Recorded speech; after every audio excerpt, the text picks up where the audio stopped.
Salut à tous, c'est Gladys, j'espère que vous allez bien. Aujourd'hui je vous retrouve dans une nouvelle vidéo pour vous faire un nouveau challenge. Et oui, j'ai décidé de faire un challenge pour le mois d'octobre alors que je viens tout juste de vous faire le bilan du challenge cours d'été, donc le challenge qui consistait à lire en langue étrangère au cours du mois d'août. Je vous invite à aller voir ce bilan dans le petit, et il y a un petit concours aussi dans cette vidéo si jamais ça vous intéresse. Et donc ce challenge du mois d'octobre, ce sera le challenge Frisson d'octobre. J'avais envie de faire un challenge qui s'articule autour d'Halloween et qui dure tout le mois d'octobre parce que c'est vraiment mon mois préféré de l'année. Il faut savoir que déjà l'automne c'est ma saison préférée, mais alors le mois d'octobre, c'est-à-dire qu'il commence par mon anniversaire le 1er et se termine le 31 par Halloween. Forcément j'adore ce mois. Du coup j'avais envie de faire un challenge, même s'il y a déjà le Pumpkin Autumn Challenge et que beaucoup d'entre vous y participent sûrement. J'avais envie de faire quelque chose de simple, de facile, d'accessible, avec du coup 4 thématiques qui sont en lien justement avec Halloween pour se préparer tranquillement et se mettre dans l'ambiance d'Halloween. Et du coup j'ai 4 petites thématiques à vous présenter. Vous pouvez lire un livre parmi ces thématiques là, vous pouvez lire un seul livre de tout le challenge, lire autant que vous voulez. Bref, le but c'est tout simplement d'essayer de lire un petit peu thématiquement pour s'ambiancer pour Halloween. Bien évidemment vous pouvez le coupler avec d'autres lectures à côté qui ne sont pas du tout dans cette thématique si jamais vous en avez, je sais pas, vous avez peut-être des services presse à lire impérativement et que voilà vous pouvez pas faire autrement que de les lire alors qu'ils ne rentrent pas dans ces catégories. Mais sincèrement je pense que ça va être un challenge vraiment très accessible et c'était ce que j'avais vraiment envie de faire. Bien évidemment si vous y participez n'hésitez pas à me mentionner, je vous mettrai tous les templates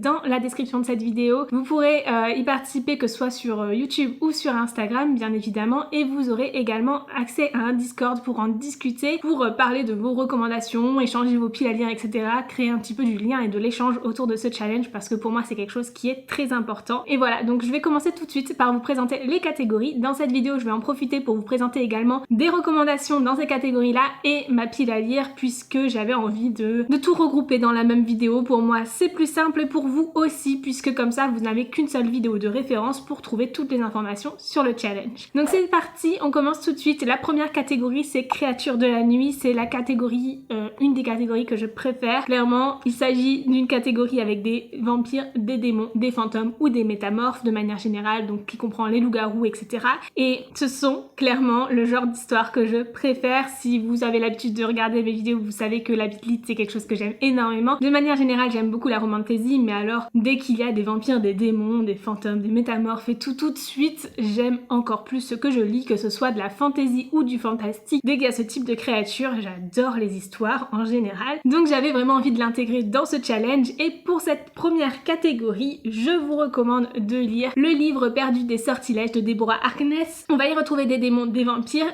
et également des sorciers dans cette histoire, et c'est vraiment une histoire que j'aime énormément. Je vous l'avais déjà recommandé pour la première édition du challenge des terreurs en mai dernier, donc il est probable que certains d'entre vous l'aient déjà lu, mais vraiment c'est une histoire que j'aime énormément et je ne pouvais pas ne pas la mentionner dans ce challenge-ci. Ici on va y suivre Diana, donc qui est une sorcière, et Matthew de Clermont qui est un vampire. Diana est une sorcière qui renie un petit peu tout son pouvoir magique, mais qui va un jour tomber sur un livre à la bibliothèque boldéenne, donc elle est chercheuse historienne en alchimie et c'est pour ça qu'elle travaille sur ce type d'ouvrage. Et en fait en touchant ce livre elle va révéler une grosse quantité de magie qui va attirer à elle des vampires, des sorciers et des démons, et elle va découvrir beaucoup de choses concernant ces créatures, et avec Matthew ils vont enquêter, essayer de trouver d'où vient l'origine de ces espèces surnaturelles. Et vraiment c'est une histoire que j'aime beaucoup, j'adore la romance dans cette histoire. Pourtant certaines personnes diraient qu'elle est problématique, mais j'ai envie de dire c'est quand même souvent le cas. On peut toujours trouver des choses à redire dans les romances puisqu'elles ne se passent jamais comme dans la réalité dans les livres, et pourtant cette histoire je l'aime énormément. J'adore la diversité des créatures, j'adore les liens forts aussi qui unissent ces personnages. On va y parler de valeurs d'amour, de famille, de fratrie qui sont très importants et qui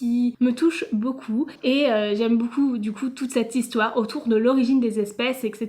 C'est vraiment quelque chose qui m'a beaucoup plu et beaucoup touchée. Ici on y retrouve beaucoup de références scientifiques et historiques également. Si jamais c'est quelque chose qui vous intéresse, n'hésitez pas, sautez le pas, c'est très bien écrit. Ce sont des gros pavés, faut dire ce qui est, mais ça se lit très bien mine de rien. On est beaucoup dans de la description, dans de la contemplation, il n'y a pas tant que ça d'action, et pourtant j'adore cette histoire. Elle sort un petit peu du lot du reste que je peux lire, et pourtant voilà, c'est une une de mes histoires préférées. Pour cette catégorie, je n'ai pas réussi à sélectionner un seul livre et j'en ai donc sélectionné 3. Le premier d'entre eux, c'est Au bord de la tombe de Jenny Ann Frost, qui est dans ma pile à lire depuis un petit moment maintenant. Ici, on va y suivre Kat, qui est mi-humaine, mi-vampire et qui chasse les vampires dans l'espoir de tuer son père et de venger du coup sa mère, puisque voilà, il a en quelque sorte ruiné la vie de sa mère. Et du coup, Kat va tomber un jour sur Bones, qui est un vampire qui lui aussi chasse des vampires, mais plus pour se faire de l'argent. Et en fait, il va proposer à Kat de la former pour qu'elle devienne une tueuse d'élite et surtout pour l'aider donc dans sa quête de chasser les vampires. Sauf que tout ne va pas se passer comme prévu et Kat va se retrouver très vite pourchassée par des tueurs et devoir choisir un clan et se rendre compte probablement que d'avoir un demi-sang vampire, ça peut aider beaucoup pour se défendre, etc. C'est une histoire qui me fait extrêmement envie, qui est très largement recommandée par Océane de la chaîne Nina Quill et j'ai vraiment hâte de pouvoir la découvrir enfin. Donc je la mets encore une fois dans ma pile à lire, ce n'est pas la première fois que je la mets dans une pile à lire et j'espère sincèrement que cette fois-ci je la lirai. Ensuite j'ai sélectionné un autre livre de Pidlit, il s'agit cette fois-ci du premier tome de Noir Démon de Susan White et ici on va y suivre Harper Wallis qui est un membre mineur d'un clan de démons et en fait dans cette histoire les démons sont liés à un alter ego qui les aide justement à contrôler leur rage lorsqu'ils sont sur le point de basculer et de libérer toute cette rage qu'ils ont en eux et du coup Harper va découvrir qu'en fait elle est liée à un démon mais pas à n'importe quel démon, à un démon extrêmement puissant et elle va pas vouloir vraiment s'attacher à ce démon là mais lorsque sa vie va basculer elle n'aura pas d'autre choix que devoir se fier à ce démon en question. Donc j'ai vraiment hâte de voir ce que ce livre va nous réserver, j'ai vraiment hâte de découvrir cette histoire, je sens que ça va être vraiment très sympa de plonger dans cet univers de démons et c'est quelque chose que j'aime beaucoup donc j'ai hâte de découvrir ça. Ensuite j'ai sélectionné Assoiffé de Tracy Wolff que je lirai sûrement en anglais sous le nom de Crave puisque Louise et Juliette donc l'ont lu récemment et on dit que clairement la traduction n'était pas si bonne que ça. En soi elle est correcte mais on perd tout un pan humoristique de l'histoire et c'est vraiment dommage et c'est vraiment quelque chose que j'avais envie d'avoir dans cette histoire puisque justement ici on va se retrouver dans une histoire qui s'apparente un petit peu à une réécriture de Twilight. Dans cette histoire on va suivre une jeune fille qui intègre un nouveau lycée et en fait elle va se retrouver comme étant la seule humaine au milieu de ce lycée peuplé uniquement de vampires et de loups-garous et ça va être très difficile pour elle puisqu'elle va avoir l'impression que tous la détestent, sauf qu'elle va être très attirée par Jackson, un séduisant vampire, et va donc se poser des questions à savoir si ça vaut le coup ou pas d'essayer de s'approcher de ce jeune homme. C'est une histoire qui me fait très envie puisqu'elle a un pan très humoristique dans sa VO et surtout parce qu'en fait c'est une histoire qui se veut être une réécriture de Twilight en mieux apparemment, donc en tout cas c'est comme ça que la libraire me l'avait vendue lorsque je l'ai acheté et j'ai vraiment hâte de découvrir cette histoire. Je pense sincèrement opter pour la VO et revendre ma VF sous peu, mais voilà, j'ai toujours pas franchi le pas d'acheter la VF et de revendre la VO.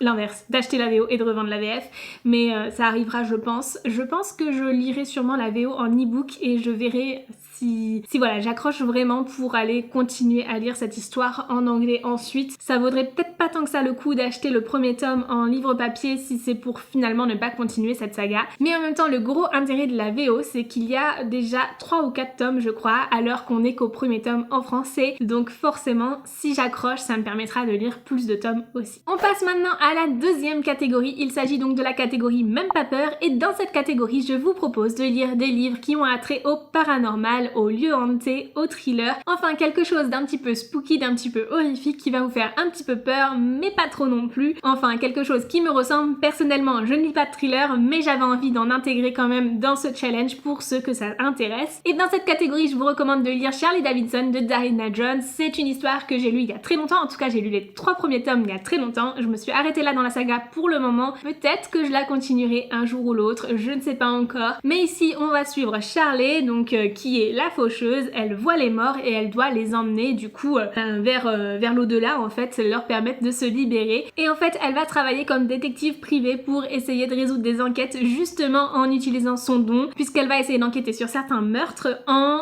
communiquant justement avec la personne morte pour traquer leur assassin et franchement ça va lui être d'une grande utilité, sauf que ce ne sera pas toujours aussi simple que ça de trouver le fantôme de la personne qui est morte etc. et le fantôme n'est pas toujours témoin de son assassin. Bref, c'est une histoire que j'aime énormément, on a une enquête différente dans chaque tome et j'aime beaucoup cette histoire, c'est de la big lit aussi, donc on va y retrouver des scènes de romance un petit peu olé olé, faut dire ce qui est, c'est des livres pour un public adulte, mais clairement j'aime beaucoup cette histoire, je trouve que Charlie est un personnage vraiment hilarant et si vous voulez vraiment rire en lisant un livre, bah allez-y, foncez sur Charlie Davidson, je pense que ça vous plaira énormément. Dans cette catégorie, je vous recommande également de lire La 9e maison, qui est ma lecture en cours en ce moment, mais sincèrement, même si je ne l'ai pas fini, je sens que ça vous plaira beaucoup, que ça rentrera parfaitement dans cette catégorie. Dans cette histoire, on va suivre Alex Stern qui a un don, elle peut voir les fantômes depuis qu'elle est toute petite et en fait, elle a toujours été mise à l'écart à cause de ce don puisque personne ne la comprenait jusqu'au jour où une société secrète de l'université de Yale va s'intéresser à elle et va l'intégrer dans ses rangs pour utiliser justement son don. C'est une société dans laquelle il se passe beaucoup de choses étranges liées à la magie, liées aux fantômes, etc. Et sincèrement, cette histoire, je la trouve vraiment super chouette. Et Alex va être amené à enquêter sur la mort d'une jeune fille grâce à cette société et grâce à son don. Et franchement, c'est une histoire que j'aime énormément. J'espère sincèrement que ça vous plaira. En tout cas, moi, pour le moment, je l'adore. J'en suis à un tiers au moment où je vous filme cette vidéo. Je pense que j'aurai sûrement fini d'ici que vous la verrez. Mais sincèrement, c'est une histoire que j'aime énormément, qui est vraiment parfaite pour cette ambiance automnale, puisqu'on est sur un livre Dark Academia avec des fantômes, avec des sociétés secrètes et beaucoup de mystères, une enquête à résoudre. Ça pourrait vraiment vous plaire. Et personnellement, dans cette catégorie, je lirai The Wicked Deep, la malédiction des Swan Sisters de She Earnshaw. Donc je le lirai sûrement en lecture commune avec Annabelle du Royaume des Papiers. C'est une histoire dans laquelle on va suivre les Swan Sisters, qui sont donc 3 sœurs qui ont été accusées de sorcellerie il y a plusieurs années et elles ont été noyées pour ça. Tous les ans, du coup, elles ressurgissent et prennent possession du corps de jeunes filles au mois de juin et à chaque fois lorsque les touristes arrivent, ils sont témoins donc de la présence de ces cadavres sur la baie et c'est vraiment une malédiction qui est très pesante, présente dans cette ville et du coup j'ai vraiment hâte de pouvoir en savoir un peu plus. Je pense que ce sera une histoire qui sera parfaite pour cette catégorie avec ce lieu hanté où à chaque fois il y a ces jeunes femmes qui reviennent tous les ans et surtout ce sera sûrement spooky comme il le faut pour cette catégorie, donc j'ai vraiment hâte de lire cette histoire. Ensuite, on passe à la catégorie suivante qui est 6 pieds sous terre. Ici, on va parler de revenants, de clairvoyance et de nécromancie. Et clairement, bon, peut-être que le livre que je viens de vous présenter juste avant aurait pu rentrer dans cette catégorie aussi, puisque en quelque sorte, ces femmes qui viennent posséder les corps des jeunes filles sont des revenants. Mais j'avais surtout envie de vous présenter comme recommandation dans cette catégorie The Bone Season de Samantha Shannon, qui pour le coup porte vraiment sur la clairvoyance. Et c'est une histoire que j'ai adoré pour ça. En tout cas, le premier tome était presque un coup de cœur. Le deuxième tome, je me suis arrêtée en plein milieu du tome. Enfin même un peu avant, mais je pense que je la continuerai un jour ou l'autre. J'avais hésité même à la mettre dans cette catégorie pour ma pile à lire parce que peut-être que je lirai le deuxième tome dans cette catégorie. Je ne suis pas encore sûre, donc j'ai mis un autre livre dans ma pile à lire, mais tout de suite je vous parle de The Bone Season. Ici, on va suivre l'histoire de Paige en 2059 qui vit dans les rues de Sion, Londres et qui travaille pour une organisation criminelle souterraine. Et en fait, elle a cette faculté d'être clairvoyante et plus particulièrement une marche-rêve. Grâce à son don, elle peut intégrer l'esprit des gens et comme ça, elle va récolter des informations pour cette organisation criminelle avec laquelle elle travaille. Sauf que sa simple existence est une trahison, elle est contraire à la loi, tous les membres clairvoyants de cette communauté doivent être bannis, doivent être enlevés et n'ont rien à faire là. Et du coup, un jour, par mégarde, quelqu'un va être témoin donc de son don et elle va se retrouver enlevée, exportée vers une communauté particulière dans laquelle les clairvoyants servent du coup pour des fins bien particulières. Et en fait, cette communauté est régie par des Réphaïm et en particulier l'un d'entre eux, le gouverneur Arcturus, auquel Paige va être assignée. À ses côtés, elle va apprendre à développer son don, mais surtout à tout faire pour essayer de s'échapper de ce sinistre endroit. Et c'est une histoire que j'ai adorée, comme je vous l'ai dit. Le premier tome était presque un coup de cœur, franchement, il était à ça d'en être un. Et pourtant, j'ai eu beaucoup de mal avec le deuxième tome, mais ça, c'était vraiment personnel. Je pense que je faisais juste une overdose de lecture à ce moment-là et que je ne l'ai pas lu au bon moment pour moi. Mais je pense sincèrement le reprendre très prochainement. En tout cas, il me fait très envie et j'avais presque même envie de le rajouter donc dans cette catégorie comme lecture à faire pour ma pile à lire. Mais en tout cas, je vous recommande de lire cette saga si jamais ça vous intéresse. Le troisième tome sort le 14 octobre, donc si jamais vous avez déjà lu les 2 premiers tomes, vous pourrez lire le troisième tome en français dans ce challenge challenge aussi, donc ce sera parfait également. Et pour cette catégorie, j'ai décidé de lire Les Sentinelles forgées dans le sang, donc c'est le premier tome donc de Alexandra Ivy, et c'est un livre que j'ai dans ma pile à lire depuis un petit moment aussi et qui me faisait très envie. Ici, on va y suivre l'histoire d'une danseuse de charme qui a été assassinée, mais il n'y a ni suspect, ni mobile et pas un seul indice. Le sergent Duncan O'Connor va donc demander de l'aide à une nécromancienne pour pouvoir obtenir certaines informations sur ce meurtre et savoir ce qu'il s'est passé exactement. Sauf que quand il va demander de l'aide à Kaylee, il va se passer des choses bien particulières qui vont faire qu'ils vont se retrouver dans une traque et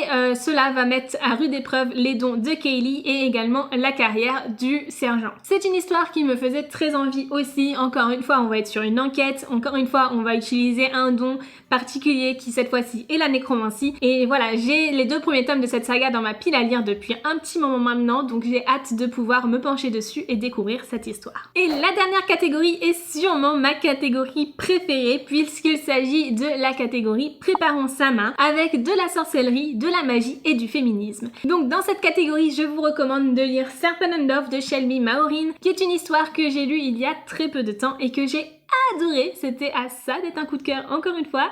Et ici on va suivre une sorcière qui du coup vit à l'écart de son clan, vit un petit peu reniée de sa société de sorcières, elle vole pour survivre, etc. Et après des circonstances bien particulières, elle va se retrouver mariée de force à un chasseur de sorcières qui travaille pour l'église. Et franchement c'est une histoire que j'ai adorée. Déjà parce que Lou, la sorcière en question, est un personnage hilarant. Je l'aime beaucoup, elle se laisse pas faire, elle a des manières parfois un petit peu déplacées, elle dit tout ce qu'elle pense, elle fait tout ce qu'elle veut, qu'importe les conséquences. Et à côté de ça, on a vraiment une dualité avec Reed qui lui contrôle tout ce qu'il fait, tout ce qu'il dit. Il juge vraiment très important le regard des autres et j'ai trouvé ça vraiment très intéressant. Ce que j'ai beaucoup aimé, c'est ce Enemies to Lovers, vraiment slow burn, qui m'a beaucoup plu dans cette histoire. Franchement, la romance a une part très importante ici et me plaît beaucoup. De toute façon, dans tous les livres que je vous ai présentés, la romance est présente. C'est toujours quelque chose que j'aime beaucoup. Je vous ai présenté uniquement de la romantasy et pourquoi faire autrement que de lire de la romantasy lorsqu'on peut en lire? Personnellement, c'est mon genre préféré, donc j'étais obligée de vous présenter principalement ça, mais vous pouvez aussi lire des livres qui ne sont pas de romantasy, bien évidemment. Donc ici, j'ai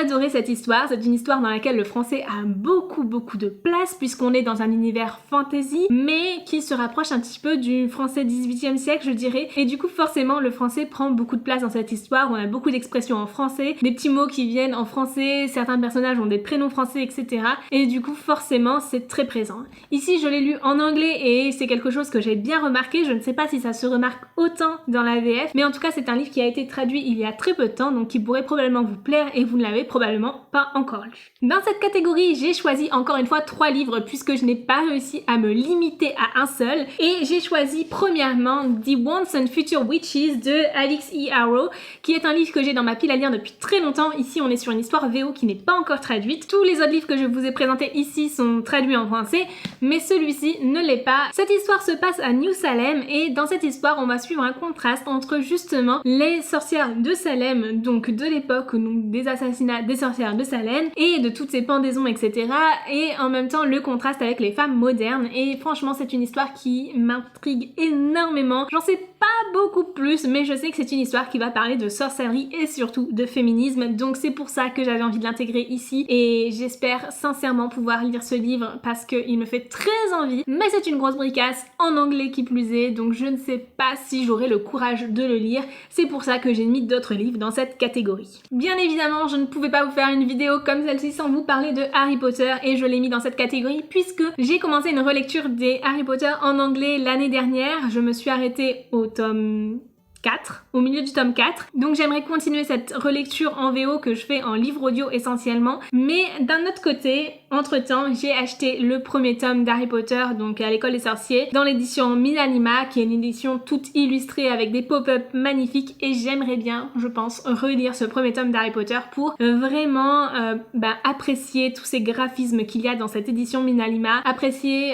les dessins, apprécier le pop-up, etc. Je ne sais pas encore si je vais relire le premier tome tome ou si je vais continuer ma relecture, mais je pense que j'essaierai d'intégrer un Harry Potter dans mes lectures du mois d'octobre. Et enfin, dans cette catégorie, j'ai également intégré Magic Charlie, donc de Audrey Alwett. C'est une histoire dans laquelle on va suivre Charlie, un petit garçon qui va apprendre l'existence donc des magiciers, et en fait il se pourrait que sa grand-mère soit également un membre de cette société secrète bien particulière, et du coup lorsque sa grand-mère va courir un grave danger et perdre la mémoire, il va tout faire pour essayer de la sauver, et même essayer du coup d'intégrer cette société bien particulière et d'apprendre à devenir apprenti magicien. C'est une histoire qui me fait très envie, ce n'est pas mon exemplaire, c'est celui que ma belle-mère m'a prêté, et j'aimerais le lire parce que ça fait très longtemps qu'elle me l'a prêté, pour elle ça a été un coup de cœur, et j'aimerais découvrir cette histoire quand même assez rapidement, et je pense que dans cette catégorie elle rentre parfaitement. Voilà, c'est tout pour cette vidéo. Sachez également qu'il y aura une édition spéciale Halloween du Challenge des Terreurs, je vous le dis ici pour ceux qui sont restés jusqu'au bout, je vous le dis un petit peu avant qu'on l'annonce réellement sur les réseaux sociaux, mais tenez-vous prêts, suivez-nous sur Instagram, donc moi-même, Louise, Fanny, Lola et Juliette qui organisons ce Challenge des Terreurs. Il y aura une édition spéciale Halloween qui durera seulement une semaine à la toute fin du mois d'octobre, donc venez nous suivre sur Instagram, tenez-vous prêts, on l'annoncera en story, en réel, un peu comme on l'avait fait la dernière fois, et vraiment j'espère vous voir nombreux pour ces challenges différents. En tout cas, j'espère sincèrement que ça vous plaira. Si vous participez au challenge Frisson d'octobre, n'hésitez pas à me le dire dans les commentaires, je serais vraiment ravie d'apprendre vos participations, et surtout si vous y participez et que vous partagez vos piles à lire, vos lectures, vos bilans lecture, etc. Faites-le moi savoir, identifiez-moi dans vos publications pour que je puisse les voir, parce que franchement ça me ferait super plaisir et c'est ce qui fait vivre ce challenge. Si vous y participez aussi, n'oubliez pas de nous rejoindre sur le Discord dans la description, et sur ce je vous fais de gros bisous et je vous dis à très bientôt dans une nouvelle vidéo. Ciao!